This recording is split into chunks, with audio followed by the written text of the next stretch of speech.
Chinyere here. So y'all, today is another story time. I'm gonna get right into it as usual, but before I do, don't forget to subscribe, like the video if you love these. I try to post every Monday, Wednesday, and Friday at 10 a.m.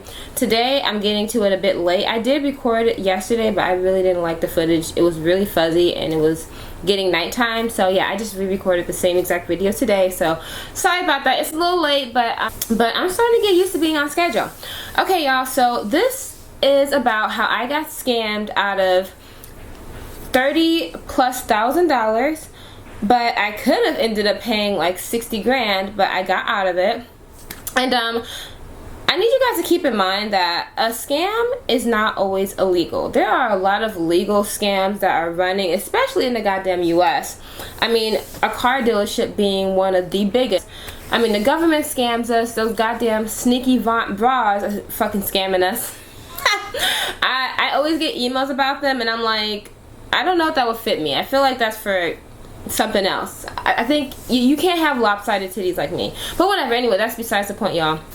This is about how I got scammed through my goddamn dealership. This is a buyer beware tale, y'all. I am not being dramatic. Once I tell y'all the story, you're gonna be like, what the fuck? And some of y'all are probably gonna be like, oh, well, that's actually happening to me. Is that what that is? Yeah, it's happening to pretty much everybody, especially ethnic people, and especially ethnic women. It's enough being a woman, it's enough being ethnic, but then you know you got the double whammy that they try to make us feel bad about, but I'm happy I am, okay? I'm just saying that I'm fully aware, y'all some bullshitters, okay?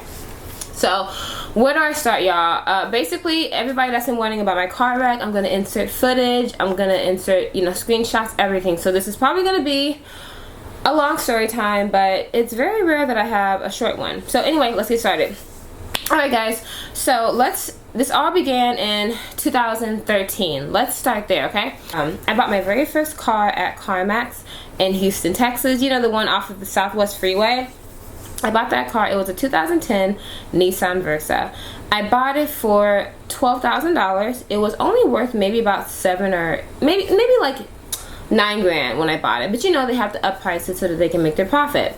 Now this is my very first car. I was 21 years old. I had no guidance. So also y'all keep in mind, whenever I do story times, the first thing people say is, didn't you have like family or something? Y'all, I have a big ass family, okay? I have 4 beautiful brothers and sisters, y'all, but a lot of times, y'all, they can be a little bit useless, and that's just being honest. They have good intentions, I guess, but as far as that, like, it's like I'm an only child, especially when it comes to actual life decisions. They will get mad at you for making the wrong decisions, but they damn sure aren't going to help you in the process. They won't even answer their phone. So that's the type of people that I'm dealing with, okay? People laugh because, like, my sister is she could be my mom, but no, it's, believe me, y'all, actually she had a big help in this bullshit, and I'll tell you how. Okay, so like I said, 2013, went to CarMax. I was working at Macy's and I got my first car. Now, I was 21 years old. I was tired of walking. I could literally go nowhere without either getting hit on or propositioned for money for sex. That's Houston for you. Okay, so I need to get off the street. Like, I was sick of it. I finally got approved for a car. I did not understand the whole car buying dealership mess. My girlfriend had told me about CarMax because she had gotten her car there, and I know damn well she didn't have any good credit, okay? So with my situation, I actually just lost my car, but they didn't know that. I was not making the income that they need, but my credit was actually pretty good. Like, I could have gotten a house or something if the income was good, but that's how my life was. That's pretty much the basis of my life. I got peanut butter, no jelly. I got ham, no sandwich. I got cereal, no milk. Like, whoop-de-doo, that's me. So, like I said, I had one and not the other. He ended up getting me a, like I said, 2010 Nissan Versa. I financed it. I think the interest was like 16 to 18%, y'all. Some bullshit. That was so dumb of me. And the car, like I said, was worth maybe like $9 grand, maybe. And it used to be a rental car, and it had about 22,000 miles on it, so it really wasn't bad. It was still under the original warranty, which was 60,000 miles on it, and it had good tires and everything, and it had a hatchback, so it was easy for me to move things out and about and stuff. It was just a really cute car. I'll insert a picture of when I first got the car. It was my first. I was so freaking happy, y'all.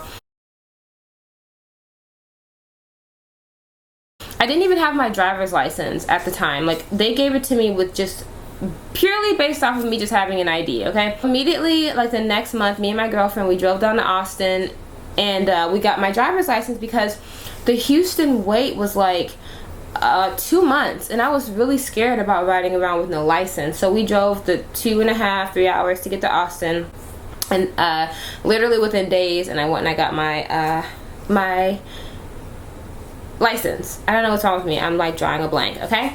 So that's the story about that. So I had my car for a few months, and I was leaving a client's home, and on my way back home, yeah, I got hit on the fucking freeway. Now, I had never taken any driver's lessons. I was always too poor, and I could never take anything. And even though I have all these brothers and sisters, y'all, nobody ever took out the time to teach me how to drive. My brother had took one day, and he had tried to help me, but he's really impatient, and it just didn't work. He was very controlling in the situation. Then my mom, I would beg her ever since I was like 17, please teach me how to drive, please teach me how to drive. She would never teach me how to drive because she was just too scared. Then I would randomly have like a boyfriend that would try to help me, but you know, I mean, he's a boyfriend, he got shit to do, and you know, they got other shit in their mind. They don't really care that you don't know how to drive, really, because they're like, oh, I'll take you everywhere, you know. They don't really care about shit like that. So yeah, bunch of bums. Then my girlfriend, she actually took me, and me and her, we went parallel parking one night. It was the night before we decided we were going to drive to Austin. So yeah, next day I woke her up bright and early. My appointment was at like 11, and yeah, we got there, and I ended up passing my test. There's like a joke, people, like when I first started driving, they would be like, who passed you, a special needs person? You know, they wouldn't use that word, but you know what I mean. And technically, actually, a special needs person did pass me. He was like paralyzed, like his entire half of his body was paralyzed, and he would drag his foot, and he literally had like ADHD. He was talking about the Super Bowl the entire time. So that's literally how I got my license. I really wish I was vlogging back then, because I would have definitely vlogged that experience of me first getting my license. So yeah, that's how I got it. So mind y'all, I never had a license. I'm 21 years old. I've been riding a bus my entire life, catching rides, whatever.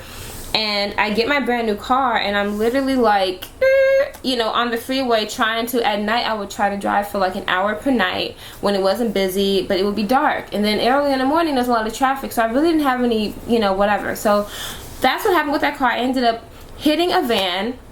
Well, the van smashed into me because you know, a car broke in the middle of the freeway while it was raining, and I veered off, and he smashed into me. He did not even report any damage on his car because it was a truck, but y'all, my car should have been totaled out. I had an adjuster come out and look at the car. They asked me, they said, do you want to total your car out, or do you want to fix it? And I was like, what? Like, I had no experience in this. I had never heard of anything like this. I was like, no, I'm just going to wait and get it fixed. So she said, okay. Y'all, I should have totaled out the car. The damage was $5,500. I had no idea that my car was only worth like $9 grand, and I didn't understand the process. Even though I had purchased gap insurance, nobody had ever explained what it was. They literally just put it on my contract. And the guy who I bought my car from, Mr. Timothy, he knew that I had never had a car. I had never driven really before. I told him that. So yeah, nobody explained these things.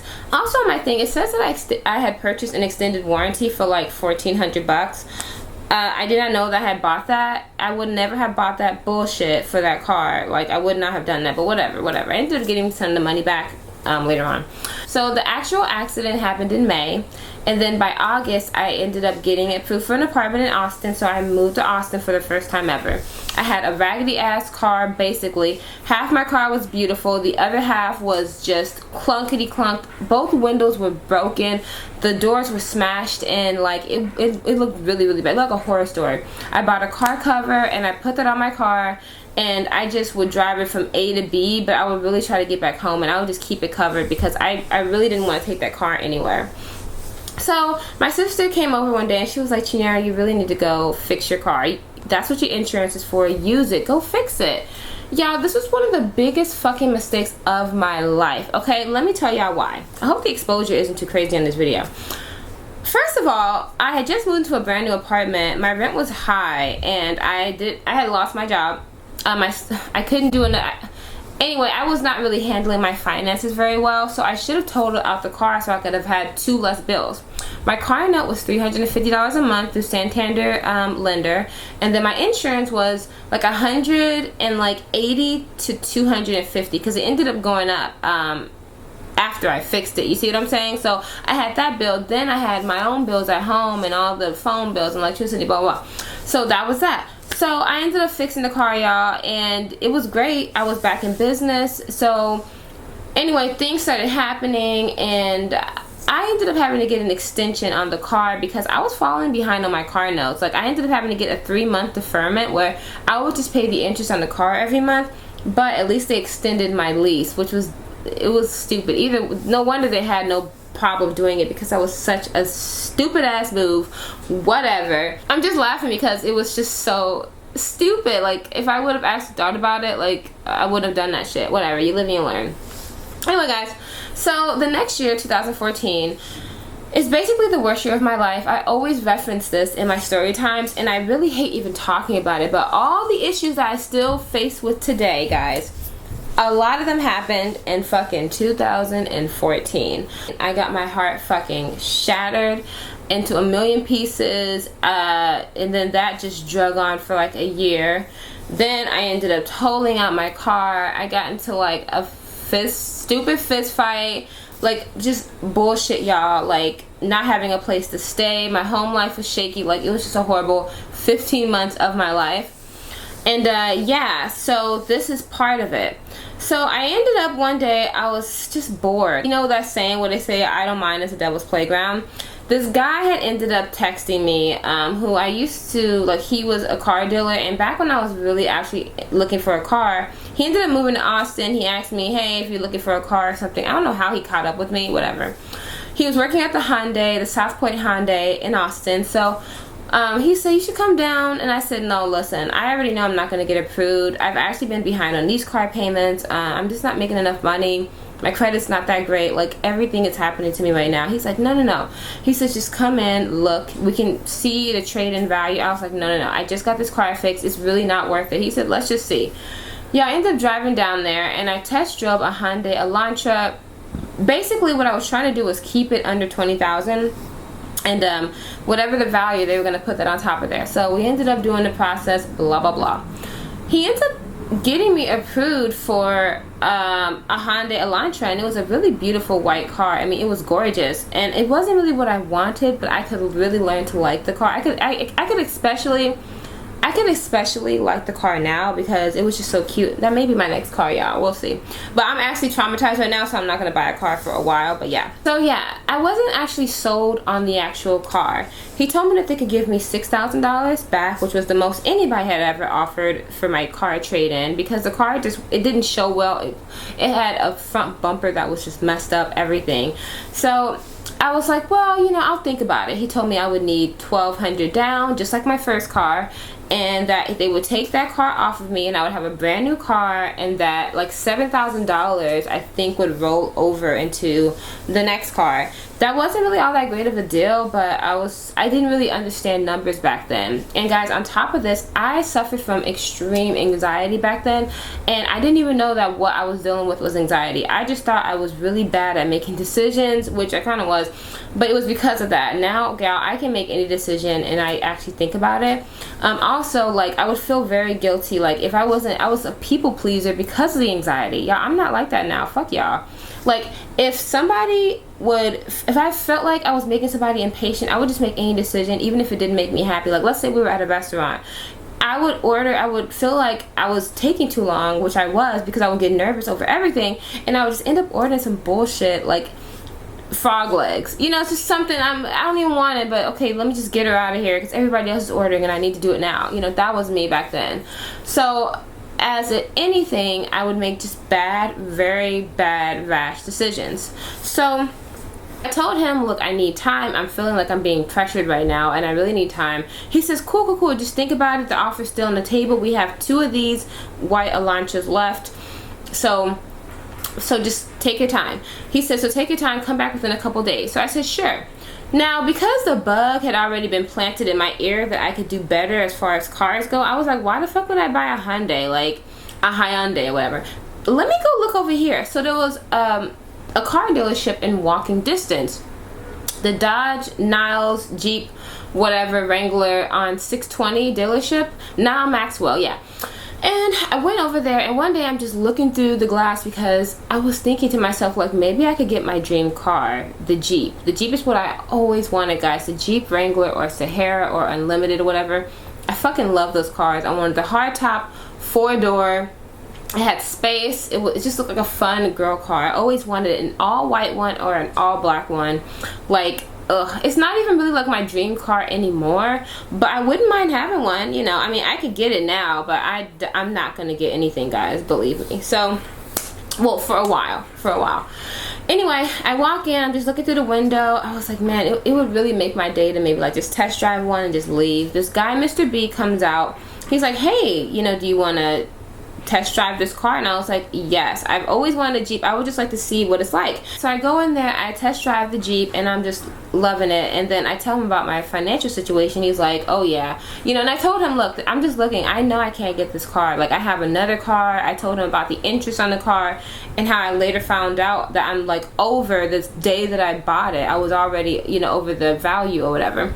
So this man tells me, Chinyere, why don't you just go and give your car back? Go get it repossessed. And I was like, what? I said, no, I cannot do that. I cannot go repossess this car. It's going to be on my credit forever. He said, yeah.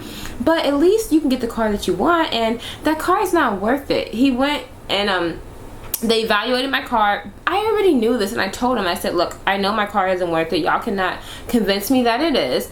He said, oh no, we're not going to try to convince you. So yeah. Basically, y'all, so I'm like, what kind of advice is it? I said, have you ever gotten your car repossessed? He said, yes. And I'm like, in what year? Was it 10 years ago? Shit, when credit was easy to build and you could get a fucking house on minimum wage? Like, don't fucking try that with me.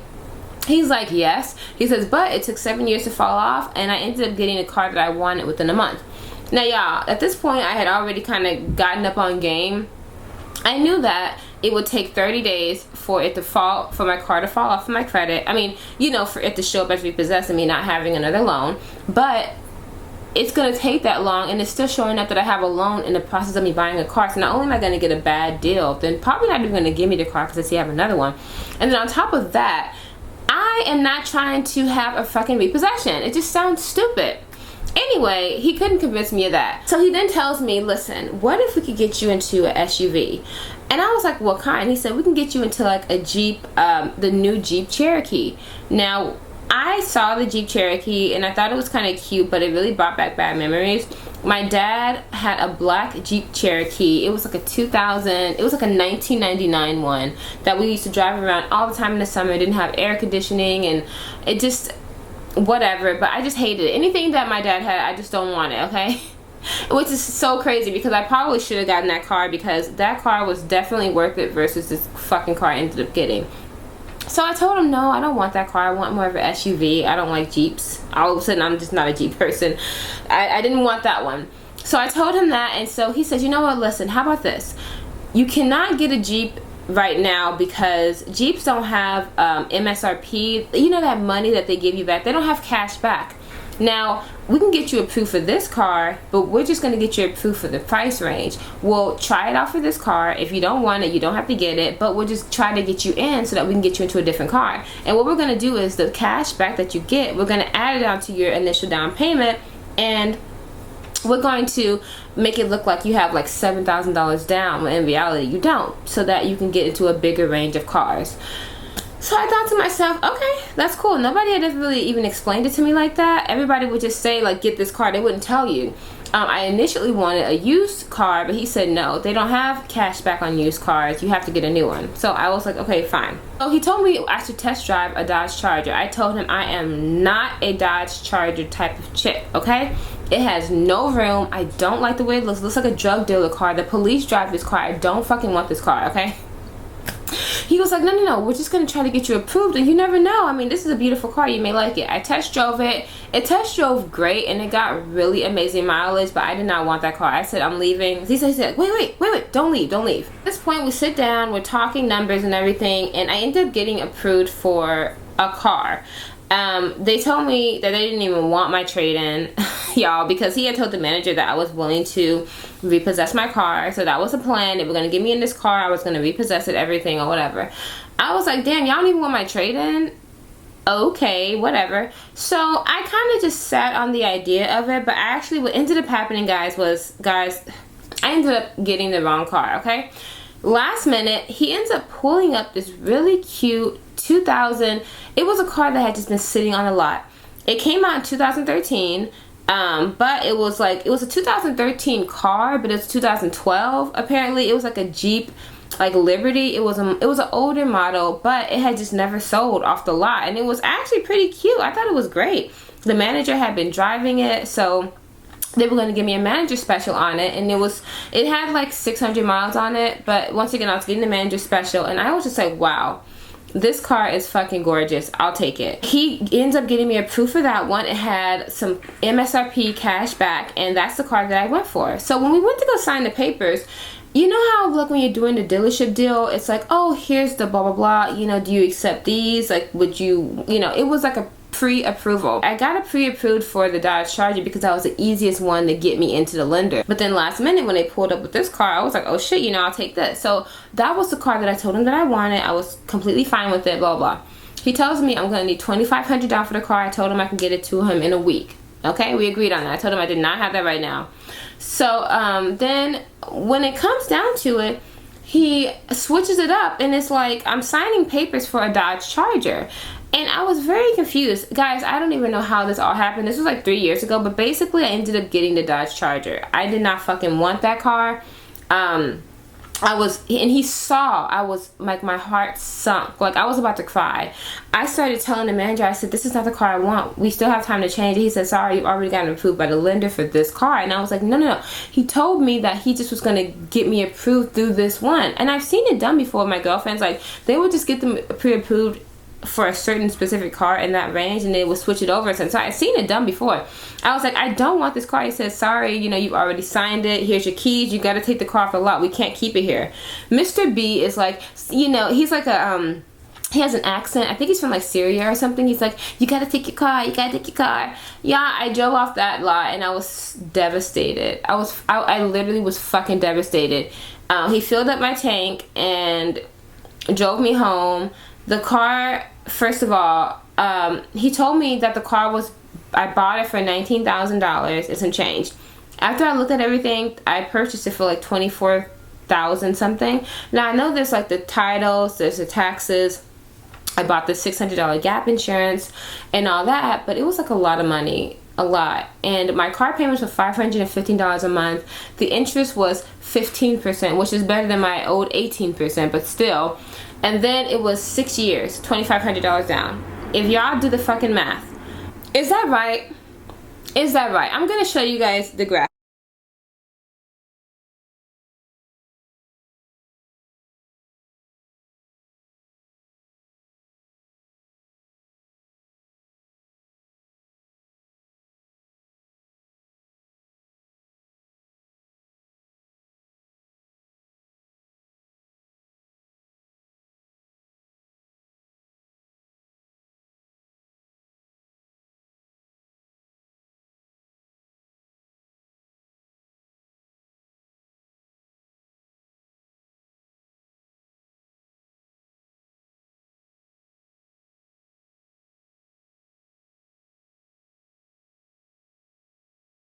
Plus, I had to pay insurance. So here I go with this car. So now I'm stuck with my other car with the Hyundai.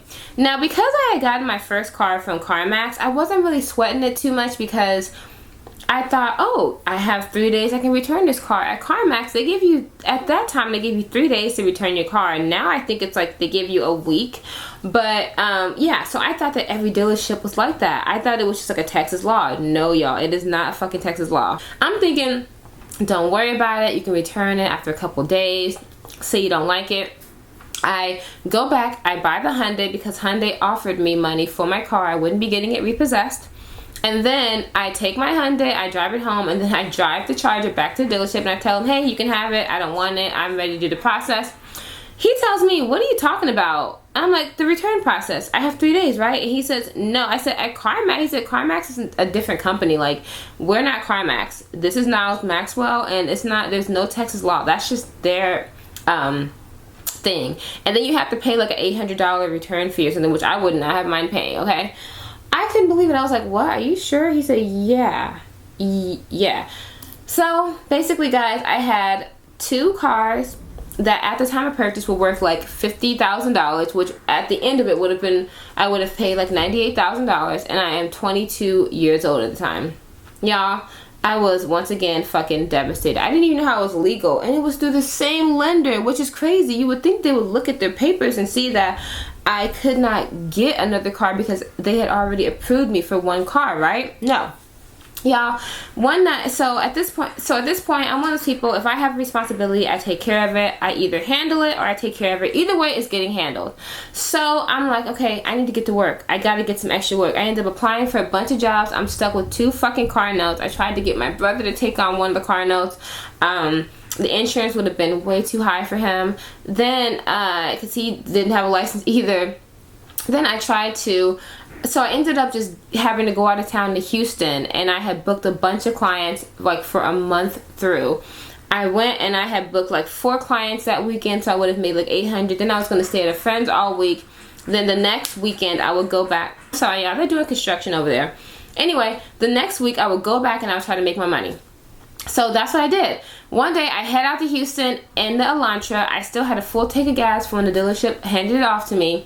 Yeah, I ended up going through a freaking inn. But what is, oh, it's a gauge. It's at the tip of my tongue. But you know that metal thing that's like, it's on a bridge, but like, you know, it stops the car from going through? Yeah, I hit that damn thing. I lost control of my car. The pedal was like literally to the floor. It would not go back up. It would not bounce back up. I had never seen it like this.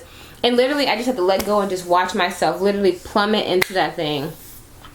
The guardrail. That's what I went through. I went through a guardrail, y'all, almost into a lake. So my car ended up getting totaled out. They took me, and I didn't even make it to Houston. So that was 1 car gone away. I had already purchased gap insurance, so, and I had full coverage. And y'all, the funny thing about it is that I didn't even have full coverage at the scene. I actually called them and I put it on there, but whatever. Because I had only had my car for like 2 days, and I told them, oh yeah, I got insurance, y'all. Yeah, I was not about to have $28,000 on me of debt, like, and then it would have turned into like $50,000 because of all the interest, and it was 2 cars. Okay, hell no. So yeah, that ended up getting taken care of, and I know that was God, because God knew that I had no business having those 2 cars. I would have died. Okay, so then I'm stuck with the Dodge Charger. So it was the end of my lease. My lease ended in September at the end.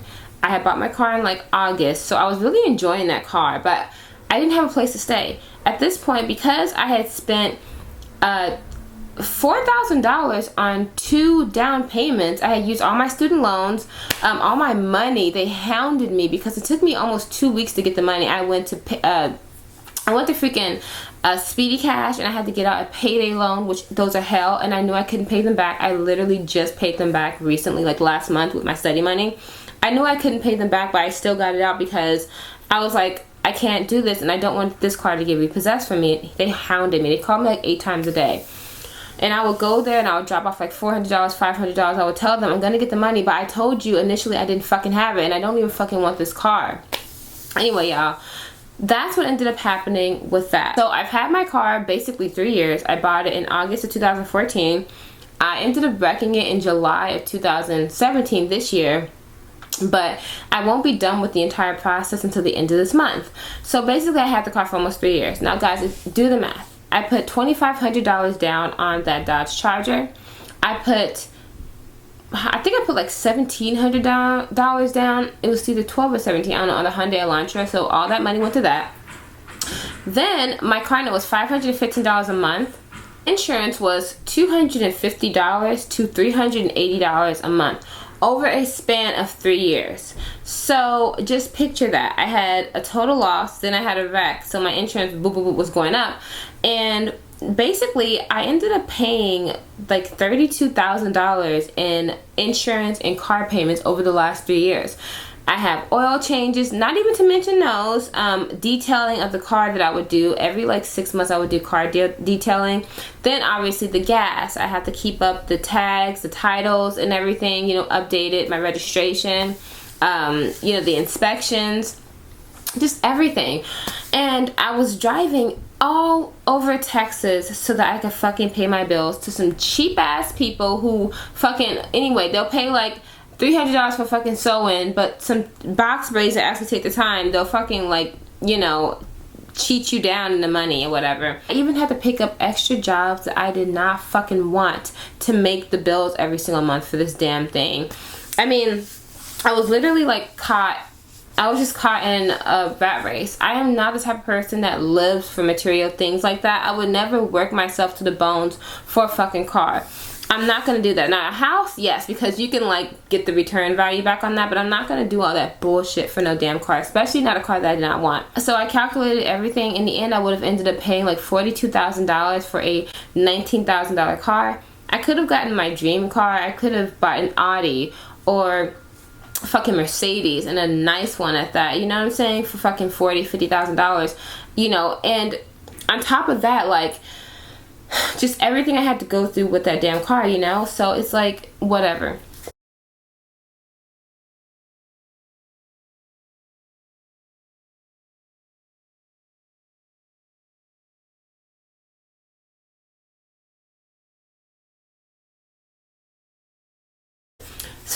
So fast forward to last month.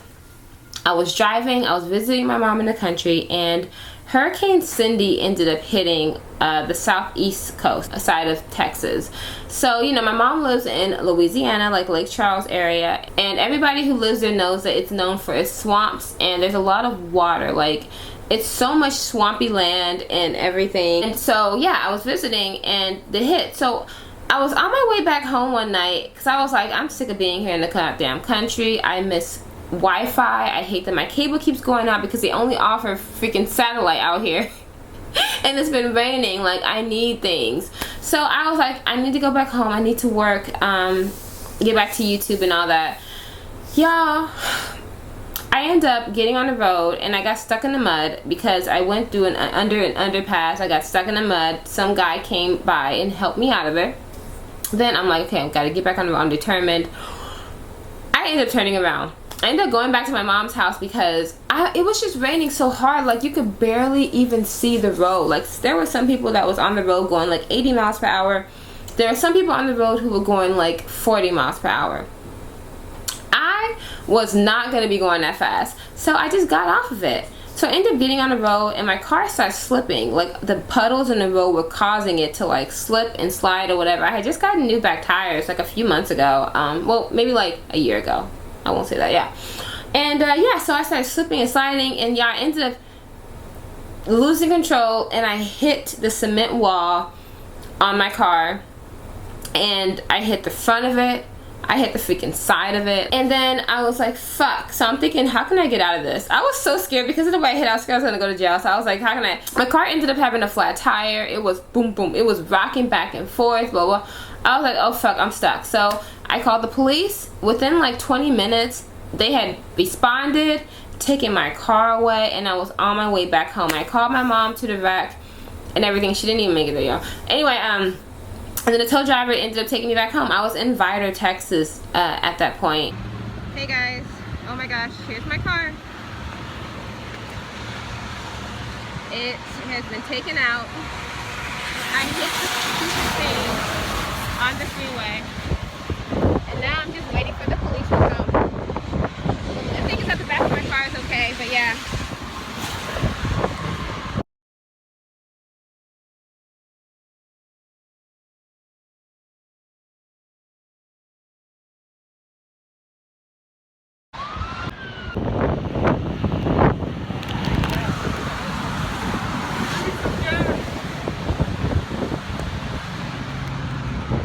There was like 8 other wrecks on the road when I was headed back home.